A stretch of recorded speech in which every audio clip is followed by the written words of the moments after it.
আওয়ামী লীগের টাকায় বিএনপির রাজনীতি চলে। দুদুভাই বলছেন বিএনপি অনেক আগে থেকে, তার জন্মের আগের থেকে রাজনীতি করে, তাই হিসাব করে কথা বলা উচিত। বিএনপির বলো যে আওয়ামী লীগের টাকা দিয়ে রাজনীতি করছে। যদি বিএনপির লোকরা প্রস্রাব করে একমাত্র, তাহলে প্রস্রাবের তোরে ভেসে বঙ্গোপসাগরে গিয়ে পড়ব।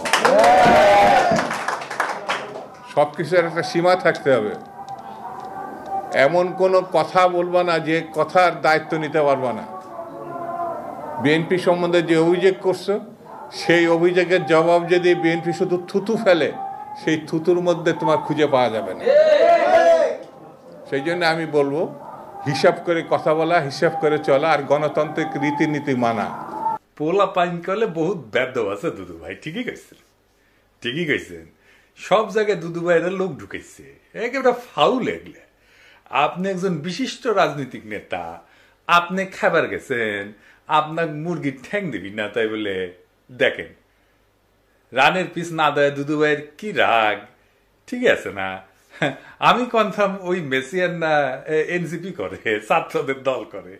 এরপরে দুদু ভাই খাবার গেলে না 2টা রান দিবেন, হ্যাঁ, আর বেঁধে দিয়েন খিলানোর পরে। উনি খাবি আবার বেঁধেও নিয়ে আসবি। তো আসেন, আমরা না ইতিহাস দেখি। দুদু ভাই কইছে মুরব্বী মানুষ তো ইতিহাস দেখা দরকার। তো দুদু ভাই মাঝে মাঝে ফাউল করে আর একটা বাড়ি খায়, কিছুদিন ঠান্ডা থাকে। ওটাই একটা কাজ। বিএনপির জীবনের কি কাজ সেটা অবশ্য জানি না। হ্যাঁ, জানাই কোনো গতি, সে নাকি হয় সহসভাপতি। তো উনি তো সহসভাপতি। তো সহসভাপতি আর বেটা মানুষের দুদু একই জিনিস। বিএনপির দুদু ভাইয়ের কাজও এক, ওনার কোনো কাজ নাই আসলে। বিএনপির মধ্যে ঐতিহাসিকভাবে আওয়ামীপন্থীরা কাজ করে। পাগলা ফজলু একটা উদাহরণ, হাবিবুর রহমান হাবিব আর একটা উদাহরণ। ওই নাকি জামাত ইসলামের লোকদেরকে মসজিদে ঢুকবার দিবি না, নামাজের ইমামতিও করবার দিবি না। আটঘরিয়ার কোন মসজিদে জামাতের কোন ইমাম কোন মুয়াজ্জিন আযান দিতে পারবে না, জামাতের কোন ইমাম ইমামতি করতে পারবে না। তো এই দুটোই ছাত্রলীগের প্রেসিডেন্ট ছিল। বিএনপির শাহ মোজ্জেম ছাত্রলীগের প্রেসিডেন্ট ছিল পরপর 3 বার। মনিরুল হক চৌধুরী আর এক ছাত্রলীগ, বিএনপি করে। এমনকি পরপর 2 বারের সভাপতি হওয়া কে এম ওবায়দুর রহমান, সেও বিএনপির সাধারণ সম্পাদক ছিল অনেকদিন। তো দুদু ভাই, আওয়ামী লীগের টাকা মানে তো আওয়ামী লীগের নেতার কর্মীর টাকা, তাই না? কে এম ওবায়দুর রহমান যখন বিএনপিতে আসে, বা অন্যান্য ছাত্রলীগের নেতারা যখন বিএনপিতে আসে, তার টাকা পয়সা কি আওয়ামী লীগকে ফেরত দিয়ে আসে নাকি নিয়ে আসে? আব্দুল ওয়াল মিন্টু যখন আওয়ামী লীগে ছিল, তার টাকা আওয়ামী লীগের টাকা না। আর আপনারা তো টাকা নিয়ে আওয়ামী লীগকে এলাকায় ফেরাইতেছেন, কথাটা তো মিথ্যা না, তাই না? তাই বিএনপির মধ্যে আওয়ামী লীগের টাকা আছে তো, কথাটা সত্য তো। 71 টিভির দখল কে নিছে? হ্যাঁ, কে নিছে? বুলু ভাই নিছে তো। আর টিভির দখল কে নিছে? আর কইলাম না। এস আলমের সাম্রাজ্য কে দেখতেছে? সালাউদ্দিন সাহেব দেখতেছে। সামিটে যায় কে বসতেছে? হ্যাঁ, আপনাদের কোষাধ্যক্ষের ছেলে বসতেছে। হ্যাঁ, দখল করতেছেন সবকিছুই। দেখেন, ভ্যান চালকের জমিও তো বাদ দিতেছেন না। 1200 বিঘা চিংড়ি ঘের দখল করেছেন। হ্যাঁ, আর দেখামো এডিটর সাহেব, দেখাবো না। আচ্ছা ঠিক আছে, আজকে বাদ দিই, আজকে না দেখাই। বিএনপির যত দখল সে নিয়ে আলাদা এপিসোড করবো নি। এইটা সাহেব কি কর না কি? ঠিক আছে, আচ্ছা ঠিক আছে, এডিটর কইছে ঠিক আছে। তবে দখল নাকি ন্যায্য অধিকার ফিরে পাওয়া, মির্জা ফখরুল বলছে। এটাতে দখল বলা ঠিক না, আমি বিশ্বাস করি নাই যে এটা কইছে মির্জা ফখরুল ভাই। কিন্তু বিএনপির ভেরিফাইড টুইটার অ্যাকাউন্টে এটার প্রমাণ আছে। দেখেন, এডিটর সাহেব দেখাই দেন, দেখে দেন। এটা যে ভেরিফাইড টুইটার অ্যাকাউন্ট, এটা দেখে দেন। আওয়ামী লীগের মিছিল করে দিতেছে আপনাদের লোক। আওয়ামী লীগের লোক ছাড়া আপনাদের বিএনপি কার্যালয়ের উদ্বোধন হয় না। দেখেন, যে কটা জায়গায় আওয়ামী লীগ মিছিল করেছে সেইগুলো স্থানীয়ভাবে বিএনপির টাকা দেওয়া হচ্ছে, আমরা খবর পেয়েছি। আমাদের কাছে সব খবর আছে। 2-1 জায়গায় বিএনপি ধাওয়া দিছে সত্য, তবে এগুলো স্থানীয় অ্যারেঞ্জমেন্ট। আমি জানি না টাকা না পেয়ে ধাওয়া দিছে কিনা, সেটাও হইতে পারে। আমার ক্ষুদ্র ভ্রাতার ভগিনীদের কই, আওয়ামী লীগ এখন নিষিদ্ধ সংগঠন। মিছিল করতে দেখলে একাই আগায় যাবেন, একা থাকলেও ধাওয়া দিবেন, একা ধাওয়া দিবেন, 2 হাতে 2টা ইটা নিবেন, ইটে নিয়ে ধাওয়া দিবেন। এটা মিছিলে ধাওয়া দিয়ে দেখেন, এগুলো ভিতর ডিম। আপনি একলা ধাওয়া দিলে পলাবে, লিগে রাখতে পারেন, মাইরা হাড্ডি গুড়া গুড়া করে তেনা বানাই দিবেন, কিচ্ছু হবে না আপনার। নিষিদ্ধ ঘোষিত দলরে মারি দিচ্ছেন, বাড়ি দিচ্ছেন, কিচ্ছু হবে না। আমি দায়িত্ব নিলাম, কিছু হইলে আমাক কবেন, আমি দেখবো। আসলে বিএনপি হয়েছে কি, বিএনপি করে আওয়ামী লীগ, বিএনপি আওয়ামী লীগ করিচ্ছে। এই বিএনপির আওয়ামী লীগ করা নিয়ে কথা বলি। যাই যাই মানে এখন মনে হচ্ছে যে বিএনপি আসলে যে আওয়ামী লীগ করে এটা না কি ব্যান কথা কইলাম আর বুঝাই কই আওয়ামী লীগের যা কর্মসূচি ছিল যা লক্ষ্য ছিল তা বিএনপি কইরা দেয় আওয়ামী লীগ একার শক্তিতে কখনো যেটা পারত না সেটা বিএনপি আওয়ামী লীগের সেই কর্মসূচি কইরা দেয় এখন দেখেন অনলাইনে বিএনপি আওয়ামী লীগ একই সাথে গেলায় আমাকে দেখেছেন আমার কমেন্ট বক্সে দেখেন ফেসবুকে বিএনপি আওয়ামী লীগ একই সাথে আমার গেলায় তত্ত্বাবধায়ক সরকার কার দাবি ছিল আওয়ামী লীগের দাবি ছিল কোন সরকার সেটা বাস্তবায়ন করেছে আইন সংশোধন করেছে সংবিধানে ঢুকেছে বিএনপি সরকার ঢুকেছে জিয়া কি ছিল বাংলাদেশের প্রেসিডেন্ট ছিল তাই না প্রেসিডেন্সিয়াল সিস্টেমই বাংলাদেশের জন্য সবচেয়ে ভালো প্রেসিডেন্ট সিস্টেম এটা বিএনপির কর্মসূচি প্রেসিডেন্সিয়াল সিস্টেম থাকলে আসে না জিন্দেগি প্রেসিডেন্ট ওভার পারল না নি আওয়ামী লীগের দাবি ছিল এই প্রধানমন্ত্রী শাসিত পার্লামেন্টারি সিস্টেম এই বিএনপি নিজেরা রাষ্ট্রপতি শাসিত শাসন ব্যবস্থার পক্ষ হইলেও প্রধানমন্ত্রী শাসিত শাসন ব্যবস্থা প্রবর্তন করছে বিএনপি আইন করে বিএনপি প্রবর্তন করছে এই পার্লামেন্টারি সিস্টেম ভালো কাজ করে যদি রাজা থাকে এইগুলা সে সমস্ত দেশের জন্য ঠিক আছে কিন্তু বাংলাদেশের জন্য ঠিক নাই আমি এই এপিসোডে আলাপটা করেছিলাম দেখে নেবে পারেন কেন প্রেসিডেন্সিয়াল পদ্ধতি বাংলাদেশের জন্য সবচেয়ে ভালো আবার দেখেন বিএনপি ৭২-এর সংবিধান রক্ষা করতে চায় ৭২-এর সংবিধান বাতিল করা সম্ভব না বলছেন মির্জা ফখরুল দেখেছেন তো আপনারা তো আসলে আওয়ামী লীগ করতেছেন আর কি কি করতেছেন আওয়ামী রাজনীতি আসেন আর একটু দেখি অসাম্প্রদায়িক বাংলাদেশ গড়া ছিল আওয়ামী লীগের রাজনীতি আপনারা সেটাই করতে চান এই দেশে অসাম্প্রদায়িক বাংলাদেশ আর বিএনপি লেখা সার্চ দেন না গুগলে দেখেন বিএনপির কোন নেতা বলে নাই এটা তারেক রহমান পর্যন্ত বলেছে আওয়ামী লীগ মুক্তিযুদ্ধের চেতনার বাংলাদেশ গড়তে চায় বিএনপিও তাই চায় দেখেছেন তো বিএনপির তো তফাৎ থেকে আওয়ামী লীগ থেকে বিএনপিতে বিলুপ্ত হচ্ছে আওয়ামী লীগ দেখেছেন আপনারাই ডাকতেছেন আওয়ামী লীগদের বিএনপি করার জন্য হ্যাঁ দেখেন সব নেতাই ডাকিচ্ছে আর কি রিজভি ভাই ডাকিচ্ছে আমি খুশিও ডাকিচ্ছে সবাই ডাকিচ্ছে যান যান লাইন ধরেন বিএনপির লাইন ধরেন সালাউদ্দিন কাদের চৌধুরী কইছিল যে আওয়ামী লীগ একটা আশ্চর্য মেশিন সব রাজাকার ঢুকাইলে মুক্তিযোদ্ধা বেড়ায় তো এরকম বিএনপি একটা আশ্চর্য মেশিন হয়েছে সব আওয়ামী লীগ ঢুকাইলে বিএনপি হয়ে বেড়াবে রবীন্দ্রনাথ শুনলে কাজ হয়ে পড়ে বিএনপি দেখেছেন আমরা যে জাতীয় সঙ্গীত পাল্টাইতে চাই সেই জাতীয় সঙ্গীত নিয়ে বিএনপি গর্বিত দেখেন তারেক রহমান কইছে কি আর বলবো এই রবীন্দ্রনাথ বাংলাদেশে ইন্ডিয়ার আওয়ামী লীগের একটা পলিটিক্যাল প্রজেক্ট সেটারে ঊর্ধ্বে তুলে ধরে বিএনপি এখন বিএনপি আওয়ামী লীগের লোকেরা এসে খাও খাও করে ধরবি আপনি না রবীন্দ্রনাথ নিয়ে এক বই লিখেছেন আমি একটা কেন আমি ১০০টা বই লিখমু তাতে কি যায় আসে তাতে কিছু যায় আসে জাতীয় সঙ্গীত একটা পলিটিক্যাল কোশ্চেন একটা জাতির আত্মপরিচয় আমি তো বদলিয়ারের কবিতা পছন্দ করি রবীন্দ্রনাথ বাদী দেন তা আমি কি বদলিয়ারের কবিতা নিয়ে আসে জাতীয় সঙ্গীত বানামু হ্যাঁ বেকুব গুলা আমি তো ইকবালের কবিতা পছন্দ করি তো আল্লামা ইকবালের কবিতা নিয়ে এসে কি আমি বাংলাদেশে জাতীয় সঙ্গীত বানাবো হ্যাঁ ফাইনালি ইসলাম প্রশ্নে বিএনপি ইন্ডিয়ার যেটা প্রজেক্ট সেই প্রজেক্টের মধ্যে যে ঢুকেছে আসেন এটা একটু বুঝে দেখি বিএনপি সবসময় ইসলাম প্রশ্নে একটা নমনীয় শ্রদ্ধামূলক অবস্থান নিত সৃষ্টির সময় থেকে জিয়াউর রহমানের আমল থেকে কিন্তু বেশ কিছুদিন থেকে একটা শক্তিশালী ধারা বিএনপির মধ্যে কাজ করতেছে যারা মনে করে ইসলামপন্থী ধারা বিশেষ করে জামাত ইসলামীর সঙ্গে বিএনপির সঙ্গ ত্যাগ করা উচিত এইটা বাস্তবায়িত হয়েছে পূর্ণাঙ্গভাবে হাসিনা পতনের পরে দল হিসাবে ইসলাম প্রশ্নে বিএনপি কিভাবে নীতিগত কৌশলগতভাবে মোকাবেলা করবে তা নিয়ে অবশ্যই তারা সিদ্ধান্ত নিতে পারে কিন্তু একটা জিনিস বুঝতে হবে বাংলাদেশের সবাইকে যারা রাজনীতি করতে চায় যারা ভবিষ্যতের রাজনীতি করবে সবাইকে সেটা হইতেছে আদর্শগত মর্মের দিক থেকে বাংলাদেশের বর্তমান এবং আগামী রাজনীতির নির্ধারক হচ্ছে ইসলাম প্রশ্ন এটাকে এড়ায় যাওয়ার উপায় নাই যেভাবেই বলেন না কেন এটাকে এড়ায় যেতে পারবেন না মর্মের দিক থেকে বাংলাদেশের আগামী রাজনীতির এইটাই নির্ধারক প্রশ্ন আপনি চান বা না চান পাশ্চাত্য লিবারাল রাজনীতির কাঠামোর মধ্যে বাংলাদেশের সংখ্যাগরিষ্ঠ জনগণের ধর্মীয় আবেগ সংবেদনা স্বপ্ন সংকল্প বিএনপি তার জাতীয়তাবাদী রাজনীতির বয়ানের মধ্যে কিভাবে অন্তর্ভুক্ত করবে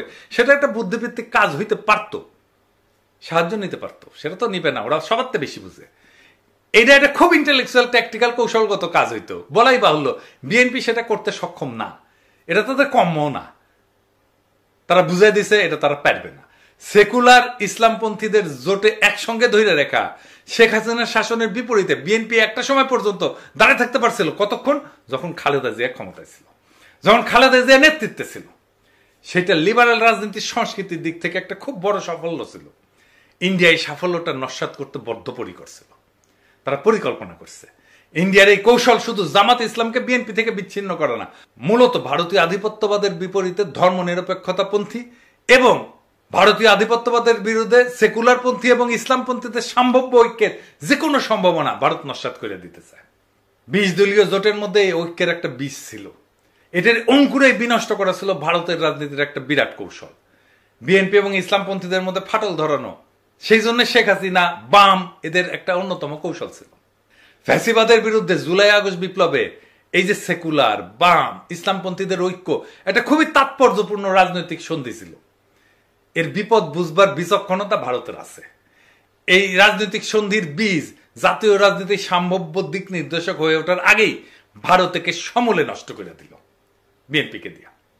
ভারত তার বিপদের ক্ষেত্রগুলোকে বাস পাখির মতো চোখ এনে ধরতে পারে বাংলাদেশে। 71-এর মুক্তিযুদ্ধে জামাত ইসলামের ভূমিকার বিচার আর বাংলাদেশের ইতিহাস, সমাজ, সংস্কৃতি আর রাজনীতিতে ইসলামের ভূমিকার প্রশ্ন দুইটা আলাদা প্রশ্ন। 1971-এ জামাত ইসলামের ভূমিকার কারণে বাংলাদেশের শক্তিশালী ইসলামপন্থী রাজনীতির উদ্ভব এবং বিকাশ অনেকটা ক্ষতিগ্রস্ত হয়েছে, সেটা আমরা মানি বা না মানি। কিন্তু বিএনপিকে জামাত ইসলাম থেকে বিচ্ছিন্ন করা যে একান্তই ভারতের এবং লীগের প্রধান কৌশল, যার উদ্দেশ্য বিএনপিকে আরো দুর্বল করা, খর্ব করা, এটা বোঝার জন্য খুব একটা রাজনৈতিক জ্ঞানের প্রয়োজন হয় না, আইনস্টাইন হওয়ার দরকার নাই। এটা উল্টা দিকে জামাত ইসলামকেও দুর্বল করা কৌশল। আমি মুক্তিযুদ্ধের চেতনার প্রশ্নে তারেক রহমানের একটা পুরনো সাক্ষাৎকার দেখাই, যখন খালেদা জিয়া বিএনপি প্রধান, যখন খালেদা জিয়ার নেতা, সেই সময় বিএনপি আসলে মুক্তিযুদ্ধ প্রশ্নে কি স্ট্যান্ড নিত। আমি এই সাক্ষাৎকারটা সাপ্তাহিক 2000-এ প্রকাশিত হয়েছে, 2001 সালের 17 আগস্ট। এইটা পরে জনগণের মুক্তিযুদ্ধ চেতনার স্বরূপ সন্ধান এই নামে আহমেদ মুসা সম্পাদনা করে আর একটা বই বের করে। তো সেই সাক্ষাৎকার বড়, কিন্তু আমি শুধু মুক্তিযুদ্ধ বিষয়ক অংশটা তুলে ধরতেছি। এইখানে আমি সাপ্তাহিক 2000-এর প্রশ্ন এবং তারেক রহমানের উত্তর সেটা আপনাদেরকে বলতেছি। জামাতে ইসলামীকে কি আমি মুক্তিযুদ্ধের বিপক্ষ শক্তি বলবো না? আমি কিন্তু জিনিসটাকে ভিন্নভাবে দেখি, এটা আমার আগের জেনারেশন বলতো। আমি বলবো আসুন আমরা ভিন্নভাবে চিন্তা করি। 1971 সালে মুক্তিযুদ্ধ হয়েছিল, আমার বাবা মুক্তিযুদ্ধ করেছিলেন, তারা বুঝেছিলেন তারাই সঠিক কাজটি করছেন। জামাতকে অনেকে, আপনারা, আওয়ামী লীগ বলে যে তারা মুক্তিযুদ্ধের বিপক্ষ শক্তি। দেশ তো এখন স্বাধীন হয়ে গেছে। আমাদের সবচেয়ে বড় বাস্তবতা হচ্ছে দেশ কিন্তু এখন স্বাধীন। 71-এ জামাত হয়তো মনে করেছিল মুক্তিযুদ্ধটা ঠিক নয়, এ কারণেই হয়তো তারা এটার বিরোধিতা করেছিল। স্বাধীনতার পর জামাতের কোনো নেতা কি বলেছে এটাকে আমরা আবার পাকিস্তানের নিয়ন্ত্রণে নিয়ে যাব? আমার তো মনে পড়ে না কোথাও তারা এটা বলেছে। দেশ এখন স্বাধীন, আমরা 30 বছর পেরিয়ে এসেছি। এই যে মুক্তিযুদ্ধের চেতনা, রাজাকার, এটা নিয়ে আমাদের পূর্বপুরুষদের এত সময় নষ্ট করেছে যেটার ভোগান্তি এখন আমাদেরকে পোহাতে হচ্ছে। আমার জেনারেশনকে বলবো আসুন আমরা সামনে এগোই, রাজাকার নিয়ে চিন্তা করে সময় নষ্ট না করে মানুষের অর্থনৈতিক মুক্তির লক্ষ্যে যা করা উচিত বা যা করা প্রয়োজন সেটা করি। যুদ্ধাপরাধীর বিচার বা শাস্তির ব্যবস্থা তো একটা স্বাভাবিক ঘটনা, এটাকে ভুলে গেলে চলবে কি করে? জার্মানি 40 বছর পর প্রশ্নটা শেষ করতে দেননি তারেক রহমান, তার আগেই উনি বলতে শুরু করেন। জার্মানি 40 বছর পর নাৎসিদের বিচার করেছে। 40 বছরে তারা প্রথমে দেশের প্রতিটি মানুষের বাসস্থানের ব্যবস্থা করেছে, কর্মসংস্থানের ব্যবস্থা করেছে, তারপরেই তারা এটাতে গেছে। আপনি বলছেন আগে আমরা মানুষের মৌলিক চাহিদা পূরণ করব, তারপরে মুক্তিযুদ্ধের বিপক্ষ শক্তি বা রাজাকার নিয়ে চিন্তা করব। অফকোর্স আমার বাবা যুদ্ধ করেছেন। কেন যুদ্ধ করেছেন? যাতে দেশের প্রতিটি মানুষের বাসস্থান থাকে, খাদ্যের নিশ্চয়তা থাকে, অর্থাৎ মানুষের মৌলিক চাহিদা নিশ্চিত করার জন্য। কিন্তু 30 বছরে আমরা মানুষের এই মৌলিক চাহিদাগুলো পূরণ করতে পারিনি। আসুন আগে মানুষের মৌলিক চাহিদাগুলো পূরণ করি, তারপর ওসব নিয়ে চিন্তা করা যাবে।